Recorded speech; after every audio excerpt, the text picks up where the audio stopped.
کتاب من اللہ العزیز الحکیم ما خلقنا السماوات والارض وما بینہما الا بالحق واجل مسمى والذین کفروا عما انذروا معرضون قل ارأیتم ما تدعون من دون اللہ ارونی ماذا خلقوا من الارض ام لهم شرک فی السماوات ایتونی بکتاب من قبل هذا او آثارۃ من علم ان کنتم صادقین ومن اضل ممن یدعو من دون اللہ من لا یستجیب له الی یوم القیامۃ وهم عن دعائهم غافلون۔ صدق اللہ مولانا العظیم۔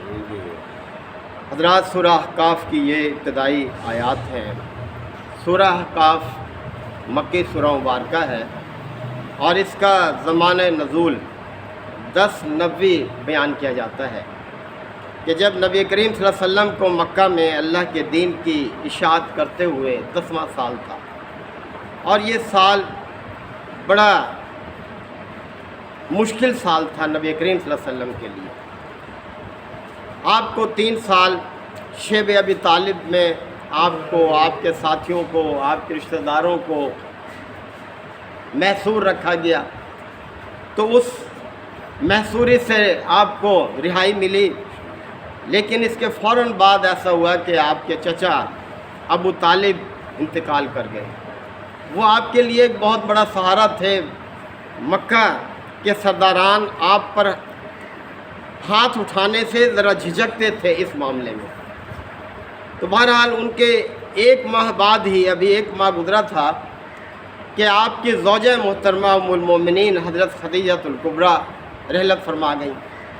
تو یہ 2 بہت بڑے صدمے تھے آپ کے لیے، اور ان کی دونوں کی رخصتی کے بعد مکہ کے جو سردار تھے وہ اور زیادہ آپ پر سختیاں توڑنے لگے، اہل ایمان کو ستانے لگے۔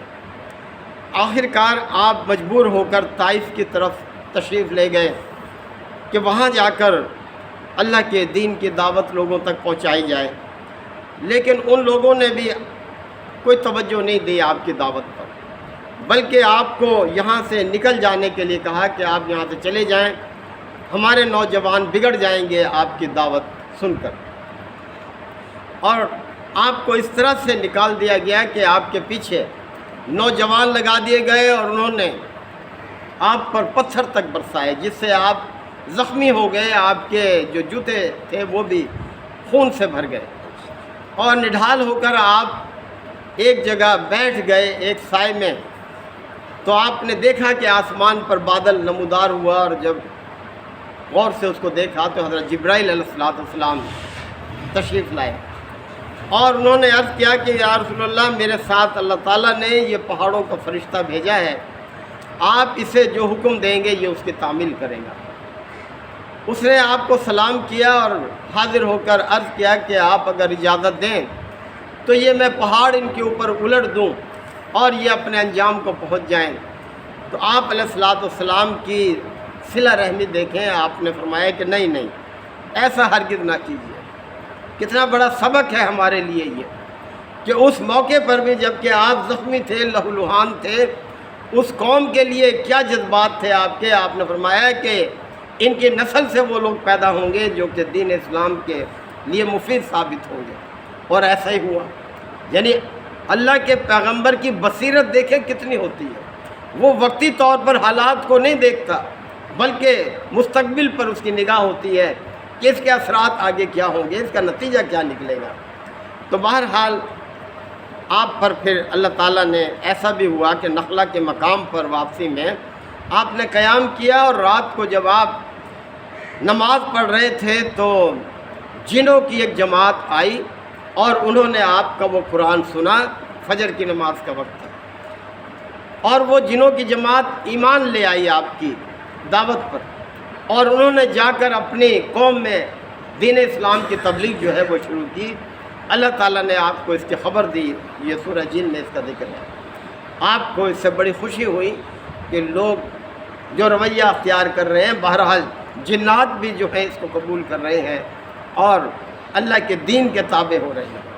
تو یہ حالات تھے جن میں یہ سورہ مبارکہ نازل ہوئی، یعنی 10 نبوی میں۔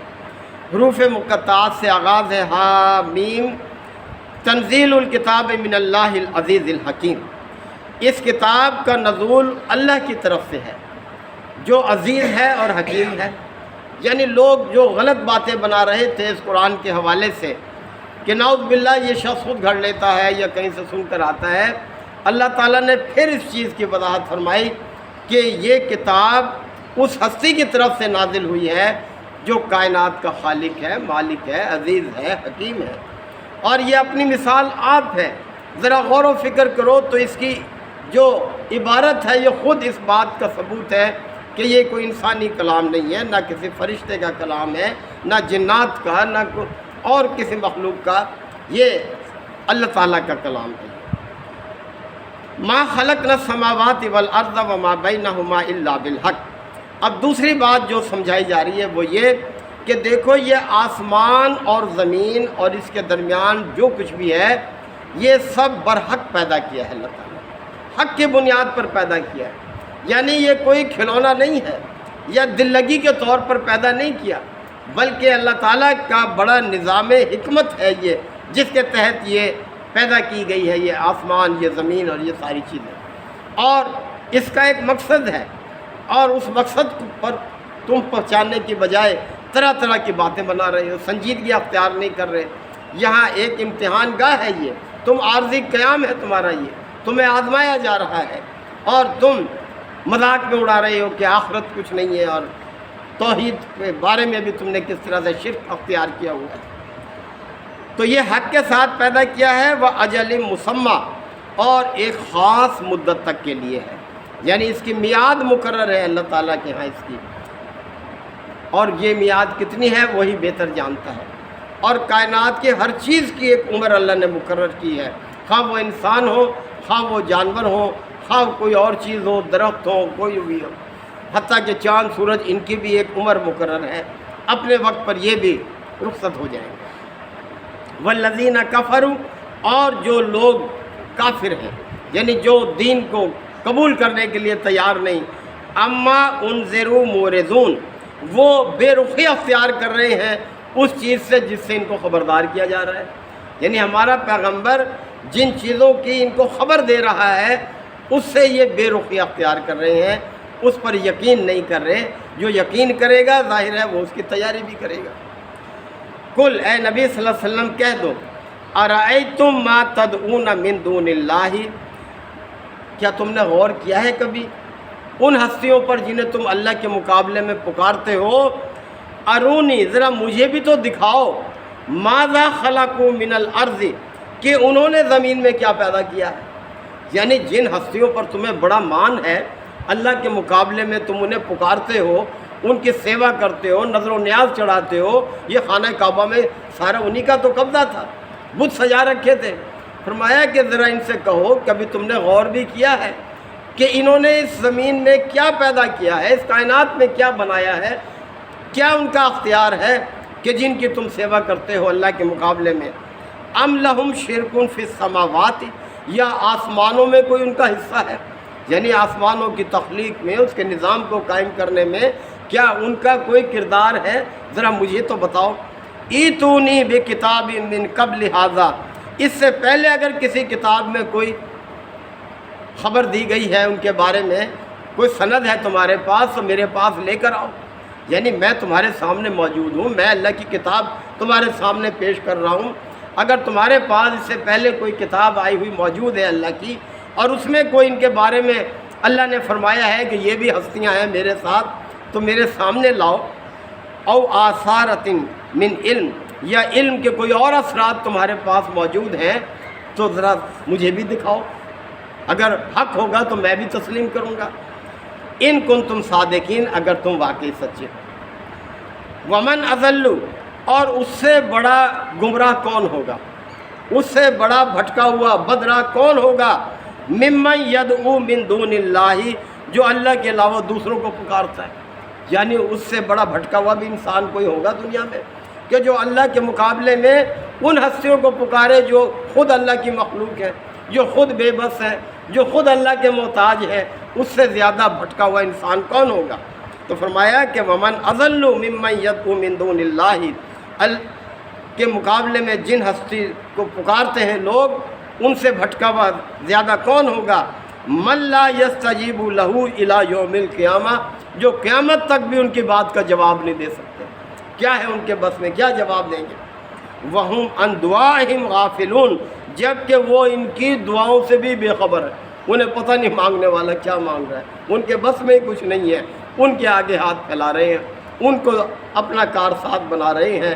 تو اس سے بڑا بھٹکا ہوا انسان کون ہوگا؟ اس سے بڑا جاہل اور گمراہ انسان کون ہوگا؟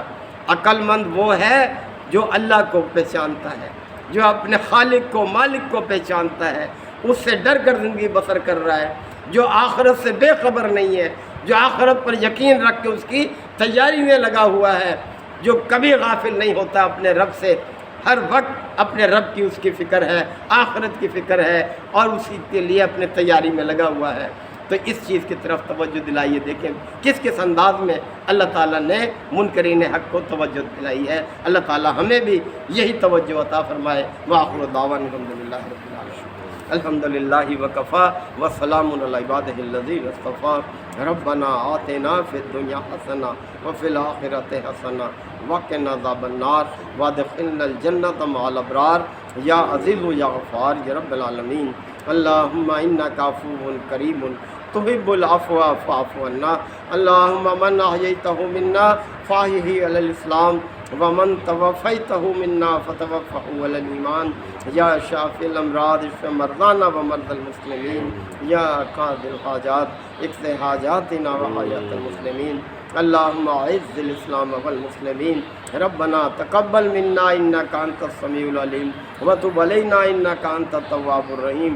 صلی اللہ تعالی علی خیر خلقہ محمد وآلہ وصحبہ اجمعین۔